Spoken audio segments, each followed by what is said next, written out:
세상을 향한 유쾌한 궁금증 허지웅쇼. 허지웅쇼 2부로 돌아왔습니다. 퀴즈 정답 3번 5천만 원이었죠. 자, 우선 선정답자 홍수연, 안명희님 두 분께 과자 세트 선물로 보여드릴 거고요. 일반 정답자 2423 3770 9222 쓰시는 이렇게 세 분께 비타민 음료 선물로 보여드릴게요. 맛있게 드세요. 2부 마지막에 돌발 퀴즈 한 번 더 준비되어 있습니다. 참여 계속 문자 참여해서 선물 받아가시고요.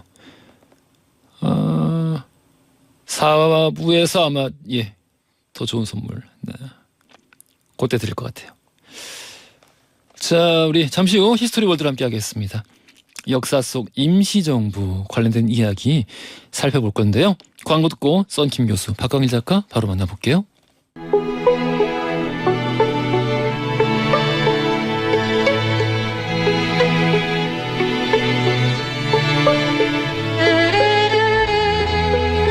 과거 속 역사를 통해 현재를 들여다봅니다. 히스토리 월드 역사여행 전문가 역사 귀요미 K3하천 박광일 작가님 나오셨고요. 안녕하십니까? 안녕하세요. 박광일입니다. 야사의 달인 역사 개그맨 이게 안해 파란색 옷을 입고 온 썬킴 교수님 나오셨습니다. 안녕하세요. 안녕하세요. 스머프 썬킴이에요. 랄랄랄랄랄랄랄라. 가가멜에 가까운데. 가가멜이라니요. 저는 아즈라엘이에요. 오. 아즈라엘 귀엽지. 나는 저거 할래. 자연 어머니. 에? 자연 어머니. 아, 스노프를 봤는데 자연 어머니를 모른단 말이에요? 자연 어머니가 어디서 나오지? 이거 어떻게 자연 어머니 스노프의 자연 어머니가 기억이 안 나? 기억하세요? 저도 야, 이럴 수가. 아니 하도 이 가가멜의 그런 그 아우라가 크기 때문에 그렇죠. 자연 어머니가 뭐야? 자연 어머니가 파파스마프 불이에요? 자연 어머니가 그거잖아요. 그러니까 그 사실상 그 대자연을 상징하는 가가멜이 이제 저기 자본주의 공장주들을 상징하고 또 그쪽으로 또 나가는구나. 아니요 근데 진짜요. 그 맞는 얘기예요. 작가가 네네네. 한 말 작가가 네. 제 생각은 아닙니다. 맞습니다. 나는 자연 싫어. 공장이 좋아. 파파스마프에 대해서 만족해? 어떻게 생각하세요? 만족해? 만족해. 우리 아까 우리 재밌는 분 계시는데 썬킴 교수님이 이모 닮았다고. 김지현님이 썬킴 교수님 우리 큰 이모랑 똑같이 생겼어요. 아우 큰 이모가 되게 굉장히 미남이신가 봐요. 그럴 수 있어요. 왜냐면은 이렇게 생기신 분들이 계세요. 한국에. 특이하게. 그렇죠. 이모님들 음. 가끔 되게 시원시원하신 분들 계시잖아요. 그리고 네. 머리도 약간 사자머리로 이렇게. 그러니까 참 그런 분들이 젊었을 때 지금도 그렇고 인기가 좋으실 거예요. 아, 그래요? 남녀를 떠나가지고 어. 참 제가 머리가 긴 여자라고 한번 생각해 보세요. 갑자기 미남에서 미녀가 돼버려요. 상상력이 빈곤해서 참 다행이야. 상상할 뻔했습니다. 하지마. 이재현님이 빛의 속도로 설거지를 끝내고 히스토리 월드 들으러 라디오 앞에 앉았습니다 하셨고 잘하셨어요. 0559님께서 이 실제 있는 문자인가? 어디 보자. 이 검증하고 읽어야지 이걸. 어떻게 방송국 스태프들의 그런 그 진실을 믿지 않습니까? 이 또 불신의 되네 진짜. 내 눈에 안 보여. 안 읽을래. 이게 우리 저기 썬킴 교수님이 책이 나왔습니다. 오늘 이 갖고 왔어요. 썬킴의 거침없는 중국사. 이거 시리즈였죠? 그거 이제 시리즈로 나갈 거예요. 거침없는 일본사, 거침없는 프랑스사 뭐 이렇게. 그 먼 나라 이웃 나라 같은 책에 그쪽과 비교하지 마세요. 비견할 만큼 독창적인 아이디어예요, 이거는. 네. 먼 나라 이웃 나라는 독창적이지 않고? 그러니까 다른 베스트셀러 걸작들이에요. 야. 그불 나누네. 이원복 교수님, 파이팅. 나 깜짝 놀랐네 진짜. 이원복 교수님, 파이팅. 아니 왜 이원복 교수님 그 사학 전공 아니라고 그러시는 거예요? 아니요, 나도 사학 전공 아닌데. 그러니까 우리 한번 선의의 경쟁 한번 해볼까요, 우리? 꽃을 잡았어. 꽃을 잡았어. 내가 나중에 함께 예. 한번 방송 한번 하시면 좋을 그러니까 것 같습니다. 출판사에 항의해야지. 예. 자, 여기 책 재밌게 잘 볼게요. 감사합니다. 네. 오늘 주제가 역사 속 임시정부입니다. 역사 속의 임시정부. 우리 이제 한국 사람들에게는 우리의 임시정부는 굉장히 익숙합니다. 특히 이제 우리가 임시정부의 법통을 그대로 계승해서 그렇습니다. 헌법이 나오기도 했고요. 근데 외국에도 이런 임시정부가 있는가? 그냥 당장 떠오르기에는 굉장히 우리의 임시정부와는 대척점에 있지만 그 프랑스의 괴뢰 정부인 비시 정부를 임시정부로 볼 수 있나? 이런 생각도 잠깐 들기도 하고. 근데 그 임시정부라기보다는 이제 상하이의 이제 망명 정부로 봤을 때는 망명 정부는 굉장히 많아요. 아 그렇게 망명으로 따지면은 그 저기 프랑스의 당시에 이제 그 레지스탕스들도 막 일종의 망명 정부로 볼 수 있지 않을까요? 그리고 그렇죠. 오늘 시간 되면 제가 뭐 소개를 해드릴 수도 있는 건데 그 스페인 내전 있지 않습니까? 프랑코. 예. 그 프랑코가 집권을 한 다음에 그러니까 저쪽 좌파 정권이죠. 실제로 멕시코에서 망명 정부를 프랑코가 좌파 정권이라고요? 프랑코에 맞서 싸웠던 예. 싸웠던 이 좌파 몰락한 좌파 정권이 예. 실제로 이제 프랑스와 멕시코에서 프랑코가 사망한 1975년까지 망명 정부를 꾸렸어요. 아 진짜 오래 했구나. 그랬어요. 프랑코가 죽을 때까지. 돌아오지도 못했잖아 근데. 네? 돌아왔어? 그래서 1975년에 프랑코가 무려 40년 동안 독재를 해요. 그러니까요. 그러다가 떠돌던 이 좌파 망명 정부가 그제서야 그러니까 논란을 해. 우리가 스페인으로 다시 돌아갈 것인가 아니면 계속 우리 망명 정부를 꾸릴 것인가. 예, 이 얘기 재밌어. 이게 재밌어. 얘기. 오늘 이거 해주신 거예요? 이거 할까요? 티베트 할까요? 달라이라마. 좀 정하고 와.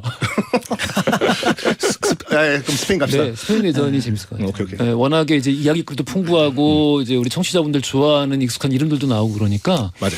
요 얘기가 재밌을 것 같고. 그 스페인 내전에 좌파 사회주의 정권 측에 참전을 했던 유명 인사들이 있어요.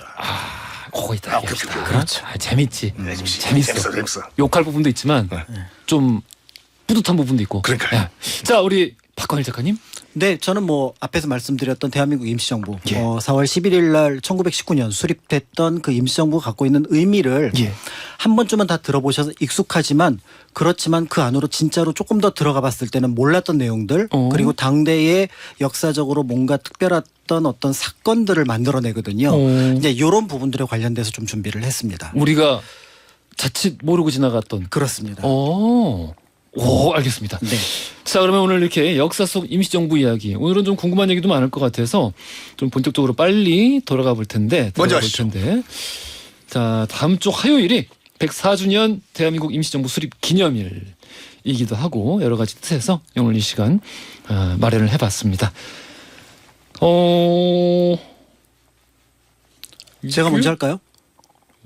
이건 이거 따로 있을까? 오케이. 야, 우리 이야기 바로 들어갑시다. 박가희 작가님부터. 네네. 대한민국 임시정부가 1919년 4월 11일 날 이제 수립을 하게 되는데, 사실은 이제 대한민국 임시정부라고 우리가 통합정부라고 얘기하는 건 그해 9월에 그러니까 노령정부라고 하는 그 국민의회, 그 다음에 이제 한성정부를 안창호 선생의 의견에 따라서 통합하게 됩니다. 그렇죠. 그렇지만 그 통합했던 임시정부의 여러 강령이라든지 이런 부분들이 상해 임시정부를 염두에 두었기 때문에 그래서 이제 상해 임시정부하고 연결된다. 이렇게 이제 볼 수가 있는 거죠. 저기 박가희 작가님 말할 때 성희 교수님 숨 좀 저기 뭐 하는 거야 지금? 일부러 그런 거지. 뭐? 지지난주부터 그랬어. 뭘? 아니 너무 기뻐가지고 흥분되는 마음에 심장이 벌렁벌렁거리죠. 저런 식으로 뭔가 전파 공작처럼 음파 공작을.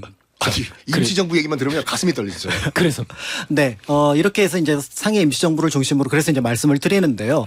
앞에서 이제 망명정부와 임시정부의 차이점입니다. 그러니까 망명정부는 현재 정부가 존재를 했는데 어떠한 이유로 이 정부가 더 이상 역할을 할 수 없게 되었을 때 그럴 때 국외로 옮겨가서 그 정부의 역할을 대신해서 또 때에 따라서는 기존에 있었던 정부를 만약에 괴뢰정부라고 한다 그러면 괴뢰정부의 어떤 그 투쟁을 목표로 만들어 놓은 정부입니다. 거기에 그런 것도 더 있지 않을까요? 그 외국에 그러니까 해외 여론에 우리의 정당성을 알리고 호소하기 위한 어떤 대표적인 단체? 기구로서 그렇습니다. 이제 그런 것들도 포함이 되어 있는데 상해 임시정부 같은 경우는 처음에 만들어졌을 때는 이 독립운동 기관으로서 어떤 것이 좋은가가 먼저 논쟁이 있었어요. 그래서 그 당시 동아시아에서는 이당치국, 당으로서 나라를 통치한다라고 하는 즉 국민당 정부가 만들어지게 되면서 그걸 바탕으로 중국을 통치한다라는 순원의 어떤 이런 이론하고 맞물려서 여운형 같은 경우는 정당을 만들자. 그렇지. 그렇지만 이제 또 여러 사람들은 아니다. 정부를 만들어야 조금 더 일본과의 투쟁이 용이할 거다. 이렇게 이제 판단을 하고 있었던 상황이었고요. 이런 분위기 속에서 3.1운동이 폭발적으로 일어나게 됩니다. 그러니까 민의를 모아서 정당보다는 임시정부 형태로 가자라고 해서 입법사법행정의 상권 분립을 바탕으로 하는 정부를 만들어서 뭔가 새로운 것들을 만들어내자 이런 어떤 의견을 만들어내게 되는데요. 이 임시정부에서 가장 흥미로운 부분이 몇 가지가 있는데 첫 번째 부분은 이제 임시정부가 앞에서 말씀하셨던 것처럼 다른 나라에서 우리가 이렇게 항쟁을 하고 있고 우리 정부를 되찾고 더 나아가서 국가를 되찾으려고 한다라고 하려면 너희 나라 이름이 뭐니? 라고 물어볼 텐데 거기에 대해서 우리는 당연하게 뭐라고 대답을 지금은 할 겁니다. 한국이라고 할 텐데 예. 당시 임시정부의 인사들은 이걸 정하는 게 힘들었던 거예요. 사실 그럴 것 같아. 그 뭐 여기 그냥 내가 알아서 정할게 이도 안 되잖아요. 그렇죠. 최대한 의견을 모아야 되는데. 그렇죠. 더더군다나 당시 후보군이 세 개가 있었는데 어? 이게 우열을 논하기가 어렵습니다. 알려줘요. 조선, 고려, 대한. 의심의 여지 없이 대안이 난대요. 근데 당시 대안에 대해서는 상당히 비판적이었습니다. 왜냐하면 1910년에 문을 닫았기 때문에. 아, 예. 그래서 1919년 만세운동을 펼칠 때 많은 분들이 대한독립 만세라고 했지만 실제로는 거의 대부분 조선독립 만세였고요. 아니 그러면은 뭐 나 그러면 고려. 그런데 이 고려는 너무 멀다 이거죠. 너무 멀다고? 네, 그러니까 이게 어떤 게 더 좋다 나쁘다가 있으면 상관이 없는데 자기 기호나 자기가 지향하는 바에 따라서 고려, 조선, 대한이 서로 나뉘니까 이런 경우가 오히려 결론을 내기가 더 어렵습니다. 정답이 없으니까. 그런데 이때 이제 이 논란을 조금 이제 정리하는 작업에서 신서구 선생님이라는 분이 나중에 나타나게 되는데 이분이 뭐라고 얘기를 하냐면 빼앗긴 게 대한입니다. 찾을 나라도 그렇지. 대안으로 합시다. 지금 당장 빼앗긴 거. 여운형 선생이 또 이런 말하죠. 아니 대안으로 망했는데 무슨 그 대안이 뭐 그 이름 좀 그렇지 않소? 라고 여운형 씨가 되는 거죠. 네. 실제로 이렇게 해서 그런데 이제 거기에 대해서 그 이영근 선생이 이제 다시 재청을 하게 되면서 결국은 정답이 없기 때문에 그러니까 빼앗긴 게 대안이니까 찾을 나라를 대안으로 하자. 요 두 글자는 정했습니다. 그런데 이제 그 뒤에 두 글자가 그 전에는 대한제국이었잖아요. 그런데 이제 이게 민국으로 바뀝니다. 예. 그럼 이제 민국으로 바뀌는데 이 민국이 해석이 한 5가지가 나올 수 있어요. 뭐 민주주의 국가. 뭐 백성을 위한 국가. 예를 들어 영조도 민국이라는 표현을 굉장히 많이 썼고요. 백성을 위한 나라. 백성의 나라, 시민의 나라, 국민의 나라. 아 실록에서 민국으로 언급한 민국이라는 낱말이 나옵니다. 그렇구나. 네, 그 유교에서는 민국이라는 표현이 굉장히 많이 나오거든요. 그러니까 인과 민, 그다음에 민은 보통 백성을 가리키니까 그 백성을 위한 나라라는 뜻으로 민국이라는 표현을 쓰는 거죠. 그러면 이 민국이 도대체 무엇을 가리키는지 한 번 더 들어가 봐야 되는데 마침 이 대한민국을 영어로 표기를 했습니다. 왜냐하면 미국에 있는 교포들한테 국채를 발행을 해서 그거를 바탕으로 독립운동 자금으로 써야 되니까 당시 애국공채라고 불렀던. 그런데 이게 미국으로 발행을 하니까 예? 영어로 씁니다. 영어? 국호를 대한민국을 리퍼블릭 오브 코리아로 씁니다. 그러니까 이 민국이 공화국이 되는 거죠. 그러니까 이 공화국을 1919년 4월 11일 날 선언을 했는데 이게 그렇구나. 1919년에 임시정부가 공화국을 선언했어. 이렇게 넘어갈 일인가에 대한 부분들이 의외로 조금 그러니까 역사의 당시 상황을 놓고 보면은 굉장히 충격적인 사건이었거든요. 단군 이래 단 한 번도 없었던 적이 없었던 왕을 독립운동가들이 포기를 한 겁니다. 아니 만약에 네. 이 아까 언급해 주신 그 유교로서의 의미로서의 그 민국이었다면은 영어로 뭐라고 표기를 했어야 할까? 리퍼블릭은 못 쓰지. 못 쓸 거예요. 피플레이션? 그럴 경우에는 만약에 비슷하다면 피플스 리퍼블릭이 되겠죠. 그렇죠. 네. 이거 약간 인민공화국. 그렇죠. 인민공화국. 네. 그런데 이제 여기에서 이 부분이 뭐 그냥 당연히 3.1 운동이 일어났고 임시정부가 수립됐으니까 공화국을 성립하는 게 이상한 게 없는데 이렇게 생각을 하실 수 있는데 예. 실제로 그때 순종이 살아 있었어요.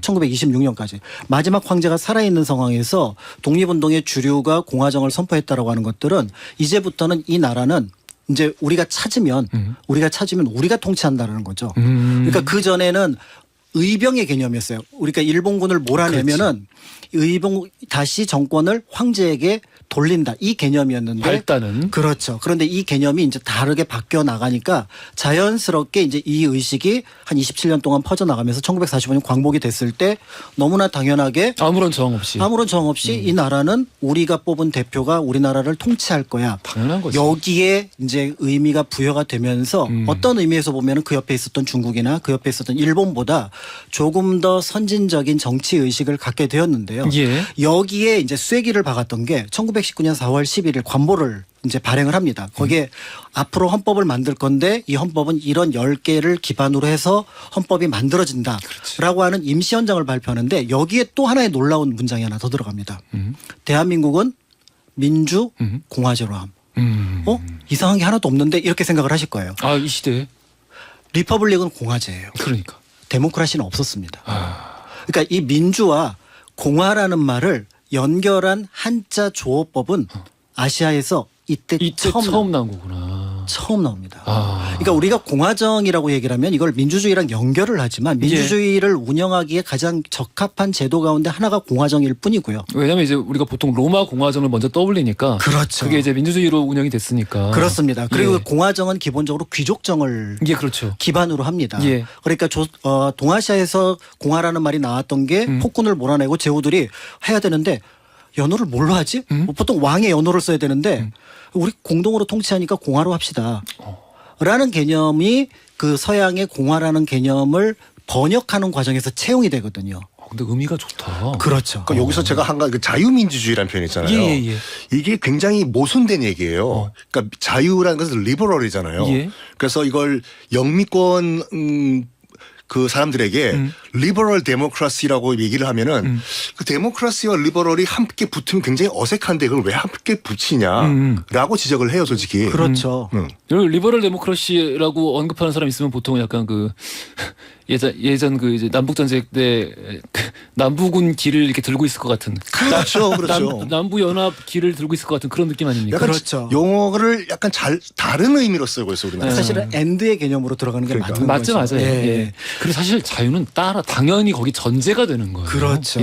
그러니까 이제 이 공화정까지는 어떤 의미에서는 또 설 수 있지만 여기에 민주를 넣었다라는 게 굉장히 의미가 깊었던 게 탁월하지. 여기는 두 가지 문제가 하나가 발생을 합니다. 첫 번째는 아니 중국이 손문도 삼민주의를 발표했는데 민생 민권 그다음에 민족이 있을 뿐이 민주가 없습니다. 이거는 아직까지는 지도자가 중심이 돼서 국가를 이끌고 가겠다는 의지가 여기에 포함되어 있던 거고요. 두 번째는 민주의 뜻을 해석해 보면 주권이 국민에게 있다라는 건데 그럼 순종에 가지고 있는 주권은 어떻게 되느냐. 여기에 대한 나름대로의 역사적인 해석이 필요합니다. 그러니까 외교적인 정치적인 해석이 아니라 역사적인 해석이 필요한데 순종이 1910년에 결국은 주권을 내려놓은 상황이니까 지금 주권이 공중에 떠 있는 거고 그거를 우리가 지금 가져오는 거니까 자연스럽게 그 주권을 우리가 운영함으로써 나라를 되찾았을 때 거기에 우리의 정치적인 의사를 표현할 수 있다. 이렇게 생각하는 요인들이 거기에 들어가 있었던 거죠. 그러면서 이제부터 독립운동은 자, 독립운동의 목표가 뭡니까? 라고 이제 보통 사람들한테 물어보면은 당연히 일제 몰아내고 독립하는 거 아니에요?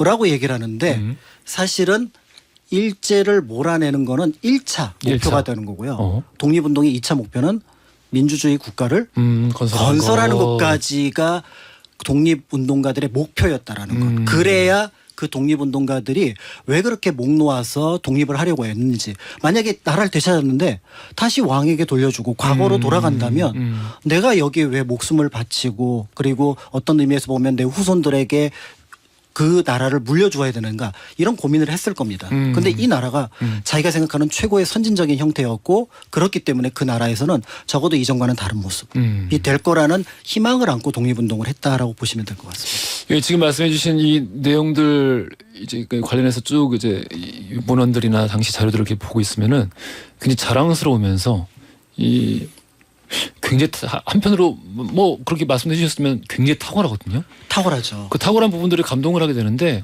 이 탁월한 부분들이 동시에 혼란함도 같이 가지고 있는 거예요. 맞습니다. 그러다 보니까 왜냐하면 이제 워낙 뛰어난 사람들이 모여가지고 이런 걸 자아낸 거잖아요. 그 뛰어난 사람들이 뛰어난만 가지고 있을 수는 없고 혼란스러움이 같이 있었기 때문에 그 이후에 막 이제 친탁 반탁으로 갈리면서 그렇죠. 여기까지 오게 됐는데, 저는, 그 과정조차도 그렇게 그 거대 최고의 강대국이었잖아요. 미소. 그들의 이해관계, 그 거대한 파도 안에서 이 정도로 지켜내고 이 정도로 발전해 왔다는 거는 놀라운 일이 아닌가? 그렇습니다. 놀라운 저력이 아닌가? 그런 면에서 이제 지금 현재 2020년 즈음에 뭐 여러 가지 이제 문제가 있긴 하지만 그럼에도 이제 민주주의와 관련해서 아시아에서 가장 탁월한 어떤 제도와 그다음에 그걸 운영해 나가는 나라가 누구냐라고 본다 그러면 역시 한국을 꼽지 않을까. 그것의 바탕은 1919년 이미 100여 년 전에 그 모습의 단초를 놓았다. 이렇게 볼 수가 있는 우리가 맹주죠. 동아시아의 민주주의 맹주죠, 우리가. 사실 근데 따지고 보면 진짜 맞아. 지금도 일본 거기 왕이 있어요. 그 왕도 있고 자기 나라의 지도자를 자기 손으로 안 뽑아요? 못 뽑아요? 거긴 아까 우리 잠깐 얘기 나왔지만 귀족정에 가깝죠. 그러니까. 네. 거긴 귀족정이지. 알겠습니다. 자, 우리 오늘 역사 속 임시정부 관련된 이야기 살펴보고 있는데요. 박건희 작가님 이야기 우리 3부에서 마저 듣고 또 상키 교수님 이야기 들어볼 거고 오늘 여기서 돌발 퀴즈 드리겠습니다. 아우 혓바닥 아파. 자, 오늘 1919년 4월 11일 대한민국 임시정부가 수립됐던 장소가 어디일지 하는 게 오늘의 문제인데요. 보기 드리겠습니다. 1번 홍콩, 2번 상하이, 3번 마카오. 이거 오답을 보내시는 분이 계실까요, 이거? 그렇죠. 근데 그럴 수도 있지. 그건 서른 도시의 노래 생각하시면 되죠. 양아이 트위스트 치면서. 야, 오늘 우리 박광희 작가님 상하이 다 세탁하고 오셨어요. 평소에 안 하는데. 안 하는데. 네. 자, 정답 아시는 분들 짧은 건 50원, 긴 건 100원이 드는 문자 샵 1035나 무료인 고릴라 보내주시면 추첨 통해 선물 보내드릴게요. SG 워너비의 우리의 얘기를 쓰겠소 들으면서 3부로 갈게요. 여기 우리의 얘기를 쓰겠소. 가끔 그대는 먼지를 털어 읽어줘. 허지용 쇼.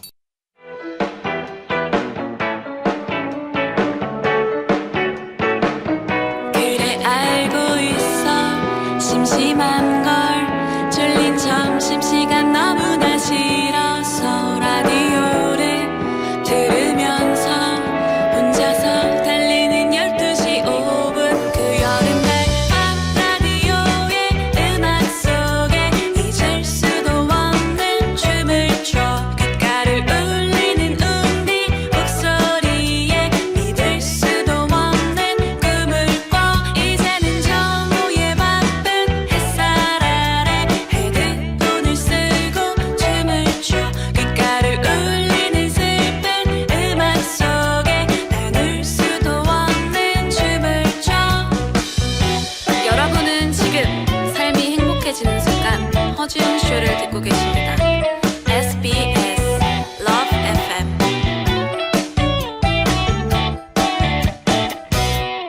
허지용 쇼 3부로 돌아왔습니다. 히스토리 월드 박광일 작가, 썬킴 교수님 모시고 오늘 역사 속 임시정부 관련된 이야기 함께 하고 있는데요. 광고 나가는 동안 우리 참 흥미로운 얘기를 해서 우리 청취자분들과도 함께 나누고 싶어서 우리가 이제 입말과 글말이 조금 다르죠. 그렇습니다. 보통 이제 우리가 쓰는 말하고 이제 글자를 통일하는 작업들을 각 나라에서 모두 했었고 하고 있는데요. 우리도 어느 정도 됐다고 생각을 하지만 실제로 책을 보면 뭐뭐다, 뭐뭐이다 이런 식으로 끝나는 경우가 많은데 그래서 이제 평어체, 구어체로 나누죠. 그렇죠. 그런데 거기다 씁니다라고 하고 하는 것도 결국 다로 끝나는데 예전에 이제 한글 연구하셨던 이호덕 선생 같은 경우는 이호덕 선생님 그거 아무리 봐도 일본 영향 받은 느낌이 든다 이렇게 얘기를 하셨습니다. 왜냐하면 시골 어른들한테 가서 뭔가 취재를 하거나 인터뷰를 이렇게 하다 보면은 뭐뭐 했어요, 했지, 했으니까, 했단께 이런 식으로 어미가 굉장히 자유롭게 변하면서 듣는 말이 구수한데 쓸 때는 그걸 받아 적은 사람이 채록 부분이 아니라 정리하는 부분은 뭐뭐 했다. 이렇게 정리가 돼버리는 거죠. 다로 끝나죠. 그렇죠. 그런 면에서 볼 때 이제 우리가 어떤 의미에서 보면은 조금 읽는 느낌도 현실감이 나도록 하기 위해서는 이런 표현, 그러니까 뭐 했어요, 했습니다, 했고 하니까 하면서 이런 어떤 느낌들이 어미로 끝나면 그러면 조금 더 말하는 그러니까 입말이라는 표현이 있는데 말하는 말과 그다음에 쓰는 글자 사이의 통일이 조금 더 쉽게 이루어지지 않을까. 사실 글이 가져야 될 그 궁극의 지향점은 뭐 우리 국립국어원도들 그거를 이제 말씀을 하시고 우리가 실제 생활에서 쓰고 있는 말을 그대로 담는 것. 그렇죠. 그게 이제 글이 지향해 가야 할 가장 궁극적인 목표인데. 맞습니다. 실제 뭐뭐 했다라고 우리가 얘기를 안 해요. 쓸 때만 그렇게 하지. 그렇죠. 우리 싸움 나죠, 그러면. TV를 볼 때도 뉴스에서만 사실 그렇게 얘기를 하잖아요. 그러니까 이제 우리나라 말고 이제 영미권 이제 친구들이 우리나라 뉴스나 아니면 기상 예보를 보면은 이것만 들린대요. 따, 그 따. 발음이. 예. 내일은 23도가 되겠습니다. 내일은 맑겠습니다. 아까 박광인 작가님이 하신 말씀이 맞는 게 일본 우리가 모를 경우에 일본어 방송 뉴스를 보면 뭐뭐뭐마스 뭐뭐뭐데스 스만 들린 거거든요. 그런 비슷한 맥락인 것 같아요. 그렇죠. 근데 그 사람들이 또 우리나라 드라마를 보면은 또 좋아하잖아요. 또 좋아하죠. 그러니까 그런 말이 좀 더 글에 좀 적용됐으면 좋겠다. 그러니까 맞습니다. 구어체에 대해서 이걸 두 개 나누기보다 좀 통합하는 과정도 좀 있으면 좋겠다는 그렇죠. 생각이 들어요. 네네네. 그래서 조금 격식을 갖출 때는 그렇게 표현을 하고 또 때에 따라서는 이제 좀 편하게 얘기하는데 그게 자연스럽게 이제 글에도 섞여나는 묻어나는 느낌이 나오면 좋겠다는 생각을 하는 거죠. 그래요. 우리 임시정부 얘기하다가 한번 뿌리 얘기가 나와서 글 얘기도 잠깐 해봤는데 임시정부 말씀 마저 들을게요. 네, 대한민국 임시정부 관련해서 이제 앞에 저희가 어떤 장소 그러니까 이제 그 상해 안에 있는 프랑스 조계지 안에 이제 처음 만들어진 데를 가면은 많은 분들이 펑펑 울어요. 아니 이 좁은 데서 어떻게 독립운동을 하셨을까? 실제로 이제 그 유적이 1932년 마지막 그 임시정부 상해에 있다가 다른 지역으로 떠났던 항주로 떠나기 직전에 있었던 청사거든요. 이 8420 쓰시는 분이 보내주신 사진이 거긴가요? 아마 앞에 봤던 사진은 그건 것 같습니다. 그런 느낌, 예, 맞아요. 신천지라는 동네 어느 골목 어귀에서 상하이에 있는 신천지라는 동네죠. 예. 그런데 이제 요 부분을 이제 조금 더 좀 넓게 생각을 하시면 좋은 게 이후에 이제 임시정부가 옮겨갔던 곳이 항주, 그다음에 광주, 유주, 나중에 중경, 그러니까 중국말로 하면 항저우, 유저우, 그다음에 이제 광저우, 충칭까지 옮겨가게 되거든요. 그러니까 이 전체 27년의 역사를 아우르려면 상해 임시정부라는 표현보다는 대한민국 임시정부라는 표현이 조금 더 정확하고요. 그리고 제일 비참했던 때가 1932년부터 1940년까지 이동식입니다. 이때는 일본이 계속해서 중국 내륙을 침략을 하니까 그 침략에 쫓겨가면서 움직이다 보니까 굉장히 어떻게 보면은 비참한 모습을 보여주게 되거든요. 국민당도 지금 쫓겨나서 충칭으로 간 상황인데 난리 나는 상황인데. 그렇죠. 임시정부 누가 챙겨주겠어요. 맞습니다. 그런데 이때 임시정부의 사명, 미션이 뭐였냐면 살아남는 겁니다. 그러니까 이때 8년 동안 살아남은 덕분에 우리가 지금 1919년 임시정부 얘기를 할 수가 있고요. 그렇지. 그다음에 이제 32년부터 45년까지는 40년부터 45년까지는 충칭에서 제법 한 7개 정도의 건물을 가지고 임시정부의 역할을 하는 모습을 보거든요. 그러니까 어느 시기에는 만들어지고 어느 시기에는 생존하는 것, 또 어느 시기에는 그걸 통해서 역할을 하는 것, 이런 것들을 염두에 두고 임시정부를 보신다면은 슬퍼만 하시지 마시고, 그리고 상해를 보셨다면은 이제 조금 이제 중국과 관계가 좀 원활해진다면 충칭에 가셔서 연화지 청사를 보시면 그래도 여기에서 많은 어떤 결과물을 만들어냈구나 이런 것들을 보게 되고요. 언젠가는 이제 좀 관계가 개선이 돼야지. 그렇습니다. 그리고 이제 임시정부 제가 이제 그 답사를 이제 여러 번 그 루트를 따라서 다니면서 느꼈던 것 중에 하나가 무려 그 기간이 27년이에요. 그러니까 우리가 독립운동은 사건이 아니라 이분들에겐 일상이었어요. 일상을 독립운동을 한다?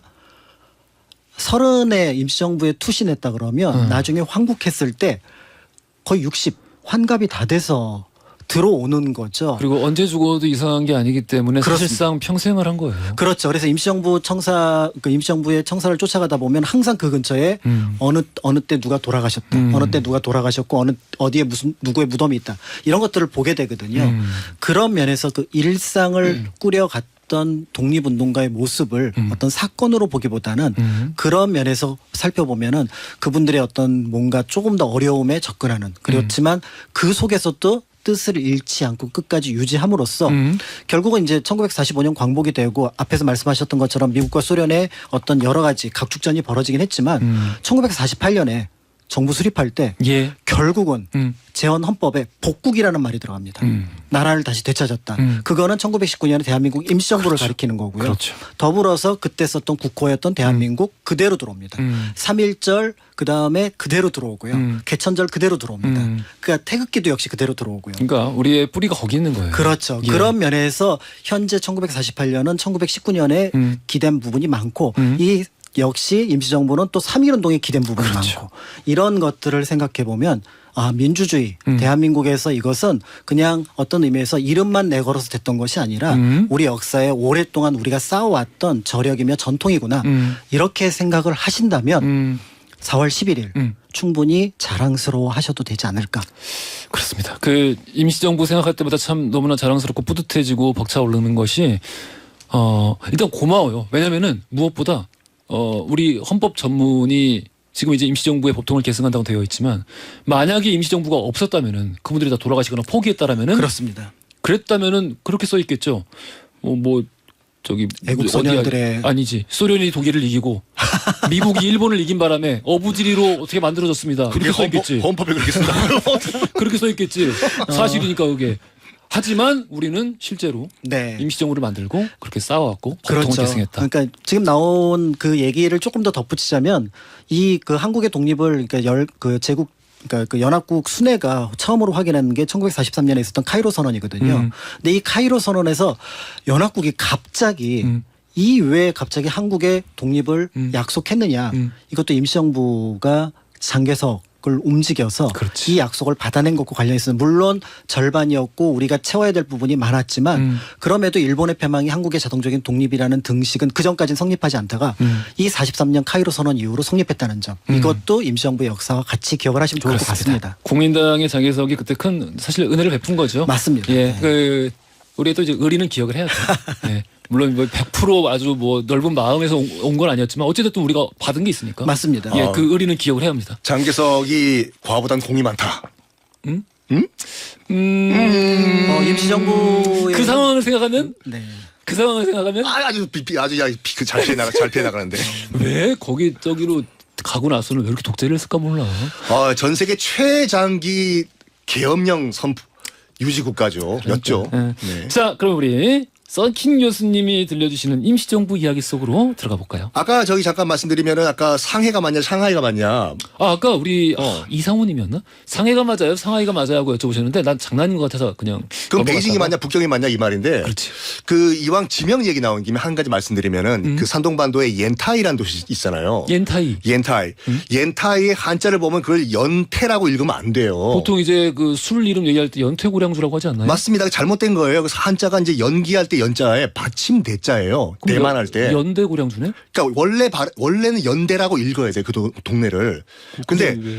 어느 순간 누가 있는지 모르겠지만 옌타이를 그냥 연태라고 누가 한 것 같아요. 그래가지고 약간 잘못된 발음이 고착화가 됐는데 연대 도시를 연태로 발음하면 청와대가 아니라 청와태로 해야 되고 대만이 아니라 태만으로 해야 돼요. 연대가 맞습니다. 그만해. 빨리. 알겠습니다. 자, 본론. 스페인 내전 한번 들어가 보겠습니다. 의외로 스페인 내전을 이해를 못하면 세계에서 특히 유럽사를 이해를 못해요. 그거 안 돼. 네? 안 돼 그러면. 스페인 내전 정말 중요해요. 그럼요. 2차 대전이 어떻게 예. 일어났는지 스페인 내전부터 시작을 해야 돼요. 그럼요. 히틀러가 왜 저렇게 겁이 없이 영국, 프랑스를 무시했나 스페인 내전을 이해 안 하셔요. 그럼요. 일단 스페인 내전이 왜 발생을 했냐 말씀을 드리면은 1898년도에 세계 역사를 바꾸는 전쟁이 하나 터집니다. 예. 바로 미서 전쟁이라고 미국과 스페인 간에 쿠바에서 벌인 전쟁이에요. 예. 저와 비슷하게 생긴 이병헌 씨가 나온 그 미스터 선샤인 보면은 맨 처음 장면 이게 바로 미서 전쟁이거든요. 그만 들을까? 뭐라고요? 그래서 솔직히 내가 좀 낫지. 야, 장난 아니구나. 자, 집중하시고. 이 미서 전쟁이 왜 중요하냐면은 예? 이 아메리카 패권이 어디로 넘어가냐 그게 결정이 되는 전쟁이었어요. 그렇지. 그 전까지만 하더라도 물론 중남미였지만 아메리카 대륙의 패권은 스페인이 잡고 있었어요. 그렇지 않습니까? 근데 왜냐면은 원조니까요. 원조니까. 그렇죠. 원조집인데. 그렇죠.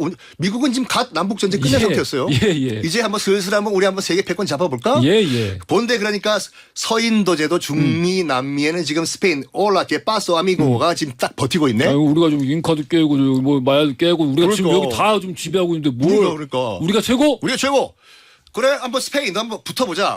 이 대서양과 이 아메리카 대륙의 패권이 누구한테 있나 가자. 그래서 1898년에 미국과 스페인이 쿠바에서 빵 충돌하는데 박살이 나요.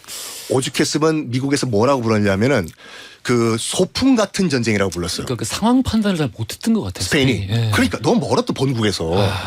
그래서 미스터 선샤인 보면은 그 유진 초이가 완전 격전을 벌이는데 그 스페인 미서 전쟁에서 고증 잘못됐습니다. 아주 소풍 같은 전쟁이었어요. 하여간 여기서부터 미서 전쟁에서 스페인이 몰락하면서 이제 스페인은 추락을 하기 시작해요. 그래요. 그리고 마침내 그 뒤에 터진 1차 대전. 예. 또 물론 스페인 독감은 스페인에서 창궐을 아니야. 아니야. 보도만 스페인에서 해가지고 스페인 그렇죠. 독감. 네. 그 이름만 스페인 독감이지. 네. 실제로는 중국에서 시작됐던데요. 그렇죠. 중국 또는 미국 예. 또는 그 미군이 가 있었던 유럽에서. 예, 서부 전선. 아무튼 좀 억울한 측면이 있죠. 예. 하여간 지금 그 일단 1차 대전으로서 유럽이 지금 거의 뭐 박살이 나버렸죠. 게다가 지금 스페인은 모든 식민지 다 잃어버렸죠. 게다가 대공황이 터져버렸네. 빵. 그러니까 미국으로부터 시작한 대공황이 전 세계를 다 무너뜨리는데 당시 미서 전쟁 패배 이후에 계속 나락의 길을 걷고 있던 스페인은 도저히 이거는 있을 수가 없는 못 버텨요. 근데 국왕이 그때 이 정신줄을 잘 잡아야 되는데 국왕이 참 삐리리비비비였습니다. 알퐁소 13세라는 국왕이었어요. 예. 이 사람은 송나라 휘종같이 그냥 왕이 되면 안 되는 사람이었어요. 알퐁소 13세가 어떤 왕이었냐면 일단 축구광이에요. 국민들이 밥 좀 줍시오, 밥 좀 줍시오 했는데 슛 골인 이것만 하고 있어. 그래서 자기가 직접 축구단도 많이 만들어요. 안 돼. 네? 안 돼. 저기 우리 할 얘기 많아. 아 금방 넘어가서 이제. 그래 빨리. 빨리. 스페인 내전 얘기 너무 풍부해서. 그러니까. 최대한 많이 들어. 요거만 할게요. 그래서 자기가 만든 그 구단 이름에 로얄을 붙여버려요. 그렇죠. 레알. 남아있는 게 레알 마드리드잖아요. 국민들이 이제 물러나라 하니까 이 알퐁소 13세가 1931년에 열 받아가지고 야 그럼 국민 투표해보자고 투표해서 나를 왕 물러나라가 더 많이 나오면 물러날게. 자기는 안 물러 표결이 그렇게 안 나올 줄 알았어요. 다들 저기가 상황 판단이 안 돼. 상황 판단이 안 돼. 그러니까 1931년도에 국민 투표를 합니다. 웬걸 국왕 물러나라가 압도적인 표차로 통과가 돼버려요. 그래? 그럼 너희들끼리 잘해봐. 해서 알퐁소 14세가 물러나고 이제 선거 결과에 따라서 좌파 정부가 들어옵니다. 아사냐라는 총리가 집권을 했는데 이제 합법적인 정부죠. 합법적인 정부예요. 예. 국민 투표에 의해서 투표에 의한. 사회주의 좌파 정부가 들어옵니다. 예. 일단은 국민들이 먹고 살아야 되니까 토지 개혁 실시하고 노동자 보호 정책 실시하고 그다음에 그 당시 카톨릭 수도회가 갖고 있던 이 불법으로 소유하고 있던 토지들 재산들 다 압류해 가지고 뭐 분배를 해주고. 이 부분은 그 착각하실 수 있는데 종교를 억압하거나 탄압한 게 아니라 스페인은 이제 워낙에 뿌리 깊은 카톨릭 국가였잖아요. 그렇죠. 네. 그러다 보니까 이제 그 일부라고 하긴 좀 그렇구나. 굉장히 많은 이 교회들이 카톨릭 교회들이 좀 그 뭐랄까요 일종의 지주 농장 농장 지주. 예. 아주 그 못된 지주 같은 역할을 하고 있었어요. 그러니까 예. 저도 뭐 카톨릭 신자지만 그러니까 반성할 건 반성을 해야 돼요. 스페인 카톨릭 신자세요? 네, 저요? 예. 대학 자체를 예수회 대학을 나왔어요. 아 예. 네. 스페인에서? 아니 스페인 예수회가 만드는. 어쨌든간에 그래도 시간 없다며. 그래서 이제 아사냐가 이끄는 좌파 정부가 들어왔습니다. 예. 강력한 사회 개혁 정책을 펼쳐요. 예. 누가 이제 반발하냐? 방금 말씀한 것 같이 카톨릭 지주들, 우리 땅을 뺏어가네. 그리고 또 이 자본주의자들, 그러니까 있는 자들이 이거 세상이 거꾸로 돌아간다. 특히 당시 이제 그 스페인 군부가 대부분 우파 이 장군들이었어요. 아무리 봐도 이거 나라가 잘못 돌아간다. 군이 나서야 된다. 하면서 지금 현재 있는 정부는 좌파 사회주의 합법 정부입니다. 선거에 서 만들어진. 그러니까 지금 그렇죠. 지금 현재 정부는. 예.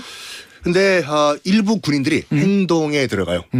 이른바 이 좌파 사회주의 공산주의자들이 스페인을 무너뜨리려고 한다. 어디선가 많이 듣던 레파토리죠. 그러면서 북쪽에서는 몰라 장군이라는 사람이 들고 일어나고 몰라. 내가 할 줄 알았는데 내가 하려고 했는데 너무 유치해서 안 했거든. 결국 하네. 이러면서 방송을 해. 몰라. 난 어쩔 수 없어. 군인들이 일어나야 해. 그리고 남쪽에서는 프랑코라는 장군이 들고 일어납니다. 예, 프랑코가 참 재밌어. 그래서 재밌는 인간이야. 둘이서 몰라는 북쪽에서 남쪽으로 치고 내려오고 이제 그 프랑코는 남쪽에서 북쪽으로 치고 올라오고 드디어 군사 구테타가 일어나요. 그렇습니다. 1936년도에 이제부터 1939년도까지 3년 동안 치열한 스페인 내전이 발생을 하는데 지상파 방송에서니까 제가 말씀을 못 드리는데 정말 잔인하게 서로를 죽였어요. 특히 프랑코가 이끄는 반란군이죠. 예. 반란군이 어마무시하게 좌파 지도자들, 좌파를 지지했던 사람들, 그 마을 주민들 학살을 했습니다. 이제 군사 반란군들이 굉장히 잔인했고 프랑코는 애초에 그 권력에 욕심이 없다라고 본인도 얘기하고 주변에도 그렇게 행동을 하고 다녀서 아무도 그렇게 할 줄 몰랐대요. 그러니까요. 예. 그러니까 숨겼던 거예요 발톱을. 그러니까 몰라가 처음에 그 오라고 했어요. 프랑코, 너 정말 참여 안 할 거야? 모르겠는데요. 몰라. 난 사실 크게 관심 없어요. 관심 없어요. 하다가 지가 주도가 된 거죠. 그러니까. 하필이면 또 그때 몰라 장군이 비행기 타고 가다가 의문의 추락사로 죽어버려요. 의문의 추락사 점점점. 그래서 갑자기 프랑코가 반란군의 수장이 돼버렸네. 그렇습니다. 네. 아무도 예상하지 못했어요. 아무도 예상 못했어요. 무조건 이 반란군은 프랑코가 이끄는 반란군은 수도 마드리드를 점령을 해야 돼요. 5개월 동안 전투를 벌였는데 마드리드가 점령이 안 됩니다. 여기에 프랑코가 격분을 해요. 이거 좌파 공산주의자들이 수도를 안 내놓네. 그때 누가 도와줘요. 저기요, 우리가 잠깐 저기 비행기나 전투기 좀 빌려드릴까요? 그래서 야 힐리베디 히틀러가 제3제국의 히틀러가 스페인 내전에 참가를 해서 프랑코와 한편이 됩니다. 그러니까 이 부분 때문에 실질적으로 1차 대전이 아니라 현대전의 시작은 스페인 내전이라고 보는 평가들이 많고 그렇죠. 또 히틀러가 이 프랑코 이 반란군들을 지원해줬던 이유는 한참 지금 전쟁을 준비하면서 새로운 무기를 많이 만들었는데 이거 어디서 시험해보지? 신무기 테스트. 여기서 했던 거죠. 그렇죠. 이게 딱 맞아떨어진 거야. 마드리드를 점령 못하니까 프랑코가 격분한 상태에서 본보기를 보여줘야 될 것 같아요. 분풀이를 해야 돼. 북부 지방 가면 게르니카라는 마을이 있어요. 그렇습니다. 그러니까 가장 뭐라고 할까 못 사는 데예요. 못 사는 동네다 보니까 좌파 사회주의 정권에 굉장히 환호를 했었어. 적이 박살내자. 그래서 히틀러한테 얘기를 한 겁니다. 공군기 띄워가지고 초토화 시킵시다. 해서 히틀러도 만들었던 그 전폭기들 시험을 해봐야 되니까 알겠다고 게르니카 그 도시를 히틀러가 전폭기 보내가지고 박살을 내주겠다 해요. 그래서 처음으로 히틀러가 인류 역사상 처음으로 시도한 게 뭐냐면 융단 폭격을 해봐요. 그 게르니카에 있었던 그 당시 주민들이 한 약 8,000명 정도가 있는데 2,500명이 몰살을 당해요. 융단 폭격. 그래서 그걸 보고 피카소가 그렇죠. 그래서 피카소가 이걸 보고 너무 격분해서 스페인 화가지 않습니까? 게르니카라는 최대 걸작을 그립니다. 이 그림이 원본 말고 사본이 어디 걸려 있냐면 유엔 안보리 이사회 사무실에 걸려 있어요. 이런 비극은 다시 일어나지 말자 해서. 그래서 일단 결론을 말씀드리면은 일단은 프랑코가 승리를 해요. 그래요. 그래서 좌파 정권이 이제 물러납니다. 물러날 수가 없는 거죠. 그래서 일단은 파리로 가요. 파리로 가서 이제 그 스페인 망명 정부를 만들어요. 근데 물러난 지 5개월 만에 히틀러가 2차 대전을 일으키네. 그래서 파리가 바로 점령당을 해버려요. 그래요. 그래서 파리에 더 있을 수가 없어. 스페인 망명 정부가. 멕시코로 건너가요. 그러니까 멕시코로 건너간 스페인 망명 정부는 곧 모든 게임이 끝날 거라고 생각을 해요. 왜냐하면 히틀러와 프랑코가 손을 잡았잖아요. 분명히 히틀러는 질 것이다. 그러면 스페인의 프랑코 정부는 무너질 것이고 우리가 들어가서 합법 정부 다시 우리가 되찾자. 근데 이게 너무 핑크빛이었어. 있죠. 왜냐면 프랑코는 그거보다 똑똑했거든. 프랑코가 히틀러보다 똑똑했어. 중립을 선언해버리네. 프랑코가 딱 보니까 야 내가 보기에는 히틀러 못 이겨. 그러니까 갑자기 결별. 갑자기 결별해버리고 프랑코가 스페인이 중립을 선언해버리네. 야, 그래서 이 스페인 망명 정부가 프랑코가 죽었던 1975년도까지 무려 40년 동안 망명 정부를 떠돌아요. 근데 그건 진짜 대단하다. 대단한 거예요. 그래 결론만 말씀드리면 프랑코가 죽은 다음에 스페인 망명 정부 내에서도 찬반 토론을 해요. 다시 우리가 스페인에 돌아갈까? 아니다. 끝까지 우리 여기 있자. 그래서 3분의 2 정도가 인사들이 다시 이제 스페인으로 들어갑니다. 그런 다음에 스페인 좌파 정당인 사회노동당을 창당을 해요. 실제로 우리가 제도권에 들어가서 정치를 하자. 그러면서 그 당시 스페인 내전에서 가장 치열하게 싸웠던 지금의 카탈루냐 지방, 바르셀로나가 있는 지방이죠. 여기에서 우리가 독립을 하자 운동을 많이 했죠. 그래가지고 그래서 지금 요즘 아직도 지금도 카탈루냐, 바르셀로나가 독립운동을 하는 이유가 이 스페인 망명 정부의 영향이 굉장히 커요. 그 역사적인 맥락 때문에. 네, 다 하잖아요. 22분을. 이게 너무 이게 얼마나 중요한 내용인데 너무 이게 띄엄띄엄하잖아. 내가 거의 2배속으로 얘기했어. 2배속으로 지금. 출연은 2배를 줘야 돼 이거. 한 번 더 해. 한 번 더 할게. 네, 한 번 더 해요. 파트 2. 네. 혹시 관심 가지시는 분들은 그 조지 오웰의 카탈루니아 찬가 직접 참전해서 그 경험담을 쓴 거니까. 오, 맞다. 카탈루니아 찬가를 참고를 해서 보시면 좋을 것 같고. 거기 참전했던 유명 인사들 얘기는 다음에. 그렇죠. 해 땡땡땡. 해밍도로. 알겠습니다. 기대하고 있겠습니다. 아이고 시간 길면 좋겠어. 자, 우리 정답이 2번 상하이였죠. 현아님, 이동준님, 1628 쓰시는 분 세 분께 샌드위치 선물로 보내드리겠습니다. 오늘 역사 속의 임시정부 관련된 이야기 살펴봤고요. 지금까지 박광일 작가, 서킹 교수였습니다. 감사합니다. 감사합니다. 감사합니다.